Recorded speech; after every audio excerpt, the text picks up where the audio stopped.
नमस्कार दोस्तों, मैं हूं अस्पी चौहान और आप देख रहे हैं आपका अपना यूट्यूब चैनल। आज के इस वीडियो में अध्यापक भर्ती 2022 यानी जो अभी आने वाली है उस पर चर्चा करें। कल के रीट पेपर रद्द के मामले को तो आपने सुन ही लिया होगा, क्या क्या घोषणाएं हुई उस चीज के बारे में भी आपको सब जानकारी है।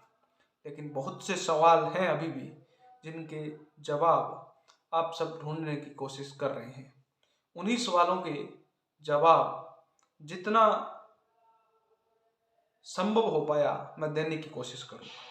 तो सबसे पहले तो आप सभी को पता है जो वर्तमान में लेवल 1 की वैकेंसी चल रही है वो यथावत रूप से ऐसे ही चलेगी अकॉर्डिंग टू गवर्नमेंट। और इसके बाद 46,500 पदों पर एक और वैकेंसी आएगी लेवल 1 एंड लेवल 2, जिसके अंदर अनुमानित पद हैं लगभग 30 से 32,000 जो पद हैं वो लेवल 2 के होने वाले हैं और 14 से 16,000 के जो पद हैं वो लेवल 1 के होंगे। दोनों ही लेवल में दो दो एग्जाम होंगे। पहला एग्जाम पात्रता परीक्षा यानी रीट, और इसके सिलेबस में कोई चेंजेस नहीं होगा, यथावत रूप से इसी प्रकार होगा। और इसके जो अंक हैं संभवतः 20% जुड़ेंगे मेरिट में। अब दूसरा जो एग्जाम है उसके 80% नंबर जोड़ने हैं, लेकिन आज से पहले यानी 2011-12 के अंदर दो भर्तियां इस पैटर्न के आधार पर हुई थी, जिनमें जो सिलेबस का निर्धारण था वो किस प्रकार था वो मैंने आपको टेलीग्राम पे डाल दिया है। अगर आपने नहीं देखा है तो मैं बता दूं, लेवल 1 के अंदर 60 नंबर की राजस्थान का सामान्य ज्ञान और करंट अफेयर के क्वेश्चन पूछे जाएंगे। 60 नंबर की राजस्थान की इतिहास, संस्कृति और ज्योग्राफी। इसी के अलावा 35 नंबर का सब्जेक्टिव क्वेश्चन जिसके अंदर हिंदी, इंग्लिश, गणित, सामाजिक अध्ययन और विज्ञान उसमें लिखा है। हो सकता है उसकी जगह अब आपको ईवीएस देखने को मिल जाए। इसी प्रकार टीचिंग मेथड के भी 38 नंबरों के क्वेश्चन आपसे पूछे जाएंगे।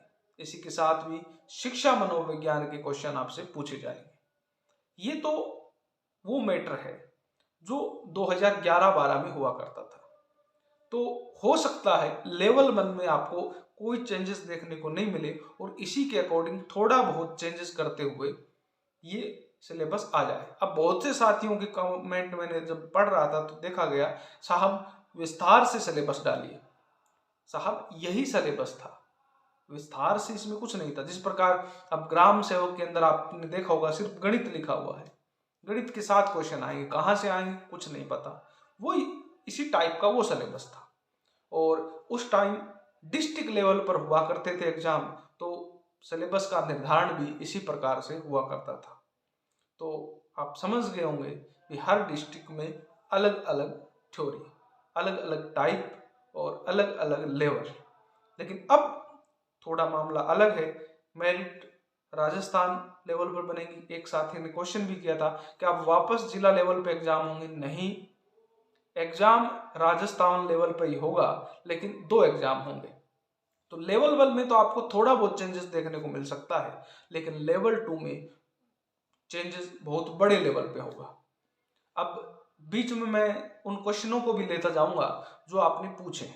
एक साथी ने मेरे से पूछा था, सर 2 एग्जाम से प्रक्रिया बहुत लंबी हो जाएगी, आपको आवाज उठानी चाहिए एक एग्जाम के लिए। नहीं भैया जी, मैं गलत काम कभी नहीं करता और मैं समझता हूं कि ये तो 2 एग्जाम का पैटर्न है, ये विद्यार्थी हित में है।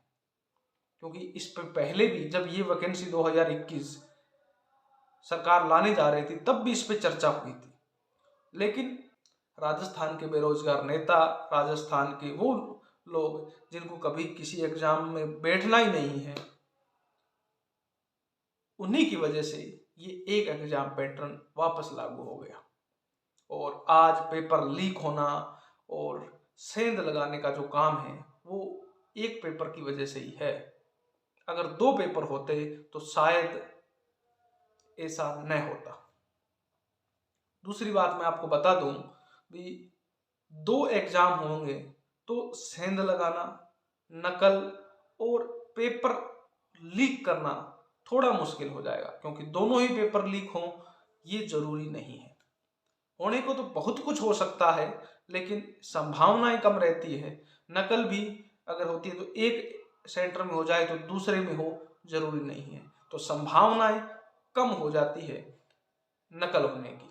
तो मैं समझता हूं दो पेपर पैटर्न जो है वो बहुत अच्छा है और मैं इसका समर्थन करता हूं, और आपको भी करना चाहिए अगर आप सच में तैयारी चाहते हैं और सही स्टूडेंट लगे ये चाहते हैं।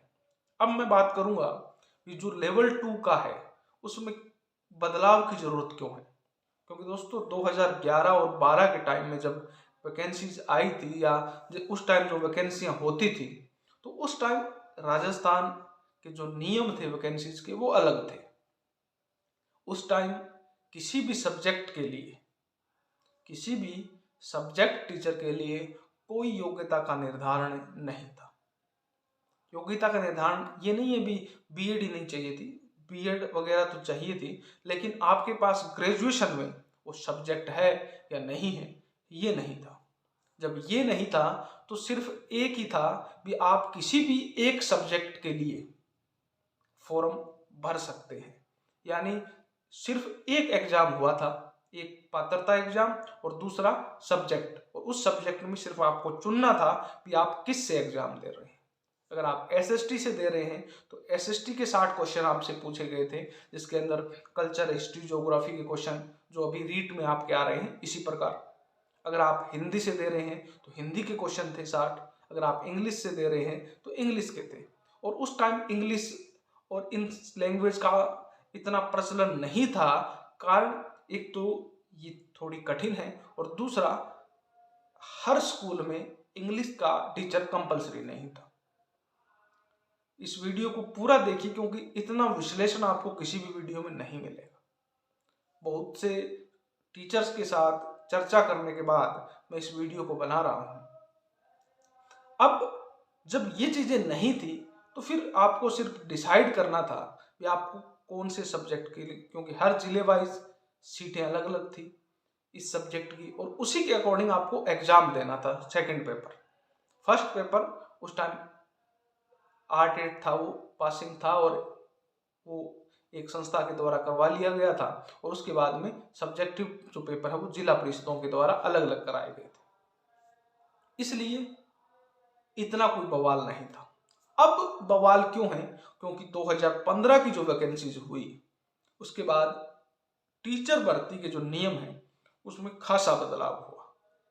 ग्रेजुएशन में सब्जेक्ट होना चाहिए, और जब ग्रेजुएशन में सब्जेक्ट कंपलसरी किया गया तो इंग्लिश में ज्यादा पोस्टों की वजह से सबसे ज्यादा एडिशनल इंग्लिश में हुई। एसएसटी की कट ऑफ ज्यादा होने की वजह से जो 8 ग्रुप के स्टूडेंट थे उन्होंने एडिशनल करना शुरू कर दिया। हिंदी से, इंग्लिश से, संस्कृत से, पंजाबी से, और साइंस की कट ऑफ भी हाई रहने की वजह से बहुत से साइंस स्टूडेंट ने भी एडिशनल करना शुरू कर दिया। 15 में कम लोगों ने किया, 18 में उससे ज्यादा, अब 21 में उससे ज्यादा। अब मुझे लगता है इंग्लिश रेगुलर की बजाय इंग्लिश एडिशनल की संख्या ज्यादा होगी। अब कुछ उसमें ओरिजिनल स्टूडेंट भी हैं और कुछ फर्जी भी हैं। अपने सबको एक कैटेगरी में खड़ा नहीं कर सकते, लेकिन ये जो दो एग्जाम पैटर्न हैं ये क्वालिटी ऑफ एजुकेशन की जो बात करते हैं उस पर खरा उतरेगा। क्यों उतरेगा? इसका कारण भी है क्योंकि इसमें जो सेकंड पेपर होगा वो आपका सब्जेक्ट का होगा। अगर आप वास्तव में इंग्लिश सब्जेक्ट के हैं, चाहे आप एडिशनल के हैं, चाहे आपने 3 साल पढ़ा है, अब सबका पता चल जाएगा 1 वीक सीरीज पढ़ के कौन पास हुआ है और कौन ओरिजिनल है और कौन फर्जी है। किसी को गाली देने की अब जरूरत नहीं है, न तो नॉन एडिशनल वाले को न एडिशनल वाले को, क्योंकि मैं सबके लिए सही हूँ, बातें सबके लिए सही करूंगा, और ये नियम बिल्कुल सही टाइम पर आया है। अब पता चलेगा कि वास्तव में किसी सब्जेक्ट का ज्ञान क्या होता है, क्योंकि अध्यापक भर्ती में ये कुछ नियम ऐसे थे जिनको बदलना मुश्किल था। सेकंड ग्रेड, फर्स्ट ग्रेड के अंदर सब्जेक्टिव पेपर होते हैं तो वहां पर इस टाइप का कोई बवाल नहीं होता। लेकिन अब अध्यापक भर्ती में भी सेकंड पेपर का जो रूल लग गया है, उससे अब कोई किसी को ये नहीं कह सकता कि तुमने सिर्फ एडिशनल के बेस पर तुम लगे हो। अब सेकंड पेपर में 60 क्वेश्चनों के जवाब आपको उसी सब्जेक्ट के देने होंगे। अब बवाल किस वजह से है? बवाल अब इस वजह से है क्योंकि अब जो संस्था एग्जाम करवाएगी वो किस आधार पर करवाएगी। उनके पास 3 ऑप्शन होंगे जो मेरे को दिख रहे हैं। पहला ऑप्शन वो ये फिक्स कर दे कि एक जो स्टूडेंट है वो एक सब्जेक्ट के लिए ही पेपर दे सकता है, चाहे वो एसएसटी के लिए दे। अगर कोई एसएसटी का स्टूडेंट है, उसके पास हिंदी लिटरेचर भी है, कईयों के पास इंग्लिश लिटरेचर होगी, या कोई मैथ साइंस का जिसने इंग्लिश से एडिशनल कर रखा है, तो वो फिक्स कर दे कि आप सिर्फ एक सब्जेक्ट से ही पेपर दे सकते हैं। तो 2 दिनों में एग्जाम हो जाएंगे, एक दिन आर्टेट या रीट, दूसरे दिन सब्जेक्ट। जो जिस सब्जेक्ट का होगा वो उस सब्जेक्ट का पेपर कर लेगा। दूसरा ऑप्शन है भी सेकंड ग्रेड या फर्स्ट ग्रेड के जो एग्जाम होते हैं उस बेस पे फॉर्म भरवाए जाएं। अगर कोई हिंदी से भरना चाहता है तो हिंदी से भी भरे, इंग्लिश से भी भरे, मैथ साइंस से भी भरे, एसएसटी से भी भरे, और सबके एग्जाम अलग अलग हो। तो आप 2 एग्जाम देना चाहते हो तो 2 दो, 3 देना चाहते हो तो 3 दो, तो उसमें भी कोई दिक्कत नहीं है। अगर कोई 2 सब्जेक्ट से भरेगा तो 2 एग्जाम में बैठ जाएगा, जिसकी तैयारी उसकी अच्छी होगी उसमें लग जाएगा। और फॉर्म आप भरवा सकते हैं, लेकिन तैयारी तो आप सिर्फ एक सब्जेक्ट की ही कर सकते हैं, ये भी कर सकते हैं। और एक तीसरा ऑप्शन भी है। तीसरा ऑप्शन है आप इस सिलेबस को आपको चेंज करना होगा। जिस प्रकार रीट का जो ग्रुप बना हुआ है उसी प्रकार आपको उसको करना पड़ेगा। उसमें आपको 2 लैंग्वेज भी डालनी पड़ेगी, और आपका सब्जेक्ट ग्रुप जैसे एसएसटी और मैथ साइंस और साइकोलॉजी, इस टाइप का एक अलग दूसरा पेपर का पैटर्न बना ले तो फिर भी उस हिसाब से भी आप जिस प्रकार रीट में सेट करते हैं वैसे उसमें कर सकते हैं। लेकिन इन तीनों पैटर्नों में मेरे को जो बीच में वाला मैंने बताया है कि सेकंड ग्रेड और फर्स्ट ग्रेड के बेस पर, वो हो तो सबसे बेटर है। क्योंकि अगर ये लास्ट वाला होगा उसमें भी फिर सब्जेक्टिव क्वेश्चन रह जाएंगे, तो वो क्वालिटी एजुकेशन वाली बात रह जाएगी। अगर फर्स्ट वाला करेंगे तो उसमें फिर बच्चे कोर्ट जाने का डर है भी, वो ये कहते हैं साहब हम 2 सब्जेक्ट के लिए एलिजिबल हैं, फिर हमें एक के लिए बाध्य क्यों किया जा रहा है। तो सेकंड ग्रेड फर्स्ट ग्रेड के जो बेस पर है कि सब्जेक्ट के फॉर्म और हर सब्जेक्ट का अलग अलग पेपर हो, कोई स्टूडेंट 1 देना चाहे 2 देना चाहे वो अपनी मर्जी से दे दे। तो अब क्या सिलेबस था 2011 के अंदर, तो उसके अंदर सामान्य ज्ञान और करंट अफेयर के 20 क्वेश्चन, 20 नंबर के, बाल मनोविज्ञान और शैक्षिक मनोविज्ञान दोनों के 20-20 40, और राजस्थान का इतिहास, भूगोल और कला संस्कृति के 20 क्वेश्चन, ये 80 नंबर कॉमन थे। इसके अलावा 60 क्वेश्चन सब्जेक्ट के थे, वो सब्जेक्ट जो अपनों अभी चर्चा की है, जो जिस सब्जेक्ट से आप टीचर बनना चाहते हैं। मैथ साइंस के लिए 30-30 क्वेश्चन मैथ और साइंस के, एसएसटी के लिए जो रीट में एसएसटी के क्वेश्चन है वही, इंग्लिश के, हिंदी के लिए, संस्कृत पंजाबी के लिए उसका वही पैटर्न था। तो ये तो था सिलेबस और किस टाइप से एग्जाम हो सकते हैं। अभी इसमें संशोधन होगा और नियम बनेंगे, और मैं चाहता हूं कि गवर्नमेंट भी रीट से पहले इस चीज को डिसाइड करे भी सेकंड जो पेपर होगा उसका पैटर्न क्या रहेगा और किस टाइप से स्टूडेंट उसकी तैयारी कर सकता है। क्योंकि बहुत से जो 2-2 सब्जेक्ट जो योग्यता रखते हैं उनमें कन्फ्यूजन है, और अगर ये कन्फ्यूजन पहले कन्फर्म हो जाए तो ज़्यादा अच्छा होगा।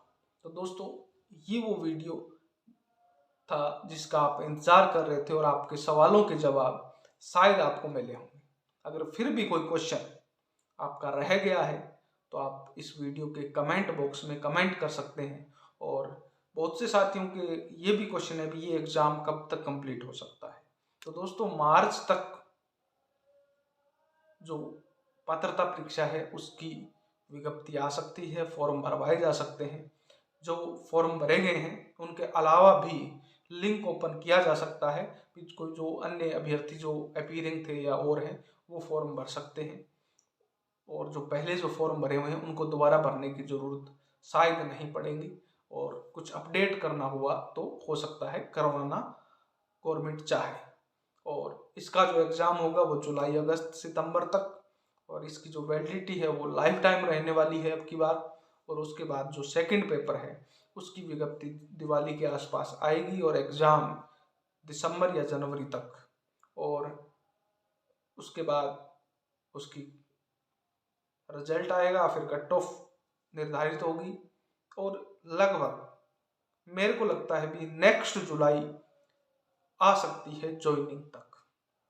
तो ये था, और अगर कोई और व्यवधान पैदा न हो तो अब मन लगा के आपको तैयारी करनी चाहिए। कल के शोर के बाद 2-4 दिन 10 दिन आप रेस्ट कर सकते हैं, क्योंकि इतनी जल्दी एग्ज़ाम नहीं होने वाली है। और तैयार हो जाइए वापस अपनी काबिलियत को सिद्ध करने के लिए। फिर मिलता हूँ एक नई वीडियो के साथ, तब तक जय हिंद, जय भारत।